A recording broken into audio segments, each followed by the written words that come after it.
Bonjour, cette vidéo s'adresse à des élèves de première technologie qui serait question de déterminer une équation de la tangente à la courbe représentative de f.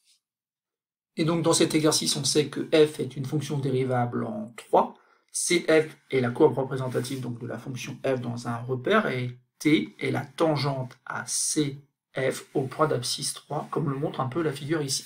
On demande dans un premier temps donc de lire f de 3 et f' de 3, donc attention ici, il faut bien faire la différence entre ces deux notations. Et ensuite, petit b, il faudra déterminer une équation de la tangente t. Donc je vous conseille d'appuyer sur pause et d'essayer donc de répondre à ces deux consignes avant de regarder la suite de la vidéo.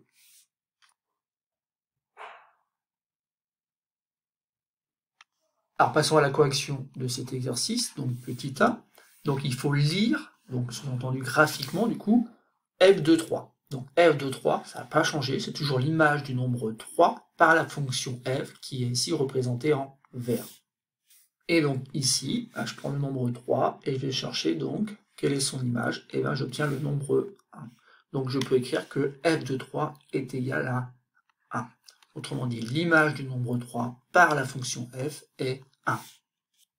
Et bien sûr, ceci, il ne faut pas le confondre avec f' de 3. Alors, f' de 3, c'est ce qui est nouveau au programme de première, c'est ce qu'on appelle le nombre dérivé en 3 pour la fonction f. Et comment lit-on le nombre dérivé de la fonction f en 3? Tout simplement en regardant la pente de la tangente au point d'abscisse 3 qui, bien sûr ici, est déjà représentée. Et comment justement calcule-t-on la pente de cette droite? Tout simplement en essayant de se déplacer de un carreau donc sur l'axe des abscisses, et en regardant ce qui s'est passé si on continue sur la droite.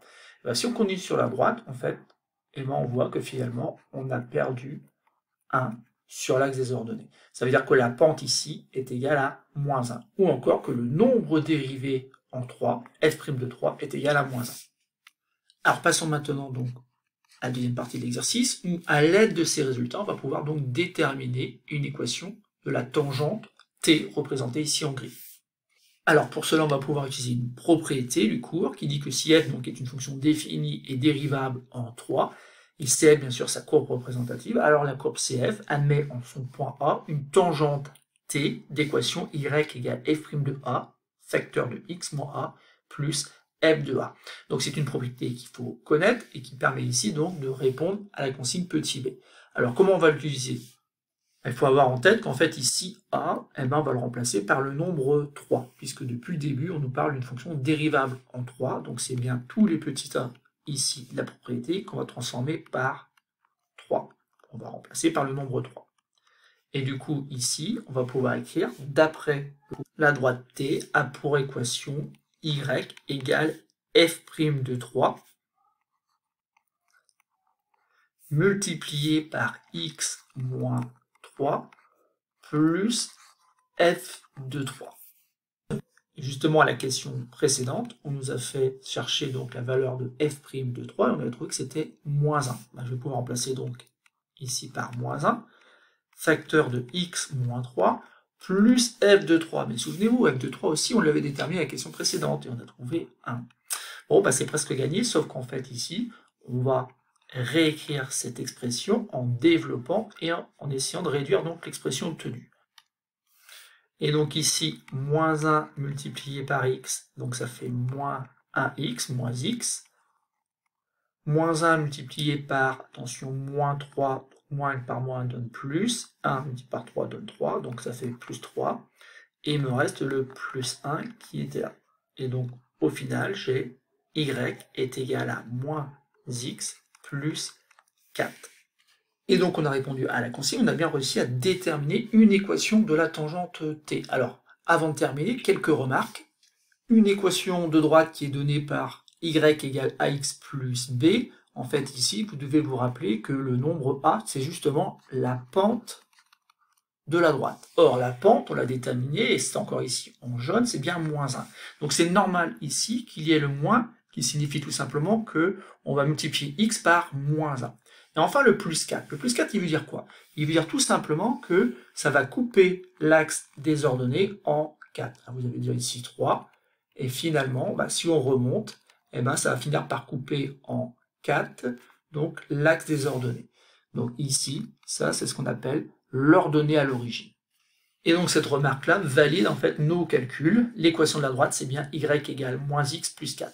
Et une toute dernière remarque afin d'insister sur ce que veut dire en fait l'équation de droite.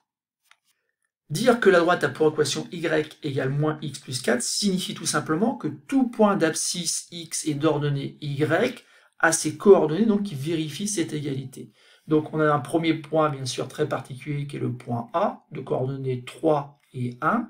Et en effet, si vous remplacez x par 3, ça fait moins 3 plus 4 dans l'expression. Et si vous faites le calcul, vous trouvez 1.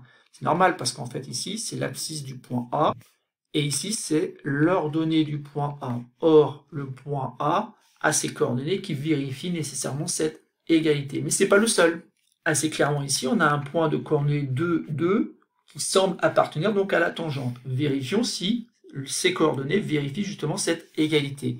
Et bien, si je fais moins 2, parce que son abscisse c'est 2 pour le point B, que je lui rajoute 4 comme dans la formule, ça fait combien ça? Moins 2 plus 4, attention, pas d'erreur, ça fait bien 2. Et bien, vous voyez bien que les abscisses et ordonnées du point B vérifient cette égalité à nouveau. Et donc, si vous avez un doute, vous devez simplement penser à vérifier que des points assez simples, comme le point de coordonnées 2, 2, mais j'aurais très bien pu prendre le point ici de coordonnées donc 1, 3, que je peux noter C, qui semble lui aussi appartenir. Assez rapidement, on vérifie que l'abscisse et l'ordonnée vérifient cette égalité-là. Et bien ça donne du sens à cette histoire d'équation de tangente. Voilà, c'est tout pour cette petite vidéo. Il y en aura d'autres sur, bien sûr, les équations de tangente.